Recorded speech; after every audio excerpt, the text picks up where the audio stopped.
kita ada dua. Kita ada dua. IP routing ni ada satu, nama dia static. Nama yang kedua lagi adalah dynamic.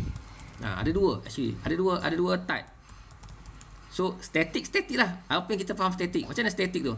Static tu fix. Kita tetapkan, kita configure. Itu static. Itu maksudnya static. Okey, satu lagi adalah dynamic. Dynamic ni dia berubah. Dia tak boleh tetap. Dia berubah. Dia ada satu konsep. Dia belajar sendiri. Dia learn sendiri. Dia ada dia punya algorithm. Ada dia punya cara dia lah. Method dia. So, antara dalam routing dynamic ni adalah mungkin pernah dengar EIGRP. Okay. Lagi kita ada OSPF.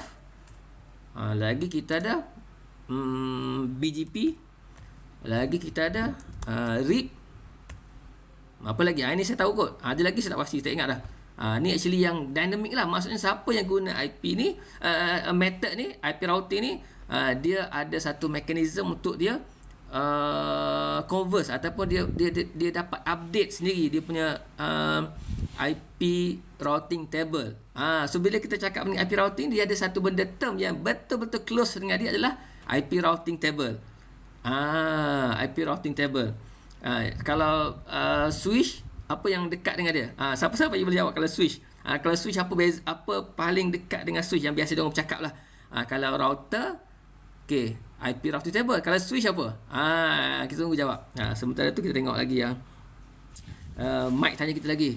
Routing VLAN. Routing VLAN ni mungkin maksudnya Mike, maksudnya saya rasa yang ni yang daripada kita boleh block the ACL kan, contohnya kan. Kita boleh ni kita boleh block over ACL. Mike, kita boleh block dia. Contoh Office ada guest, ada sistem 3 IP 3 VLAN berbeza kan. Kita bagi 3 VLAN lah kan. Office untuk staff dia ada satu network, satu VLAN. Guest satu network, satu VLAN. Sistem atau server dia ada satu network, satu VLAN. Macam tu kan. Macam nak asingkan dia? Itu kita buat inter-VLAN routing lah. Kita boleh block dia. So bila network ni beza-beza, Office dekat island Office, Guest dekat island Guest, sistem dekat island sistem, kampung beza-beza. So kita boleh isolatekan dia guna ACL kalau kita guna router lah. Ataupun kalau kita guna firewall, mungkin polisi nama dia. So kita boleh buat yang tu. Yang tu bukan IP routing. Yang tu bukannya dia gunakan teknologi EIGRP ke OSPF ke, tak. Yang tu dia guna just block biasa, ACL, access control list dekat router.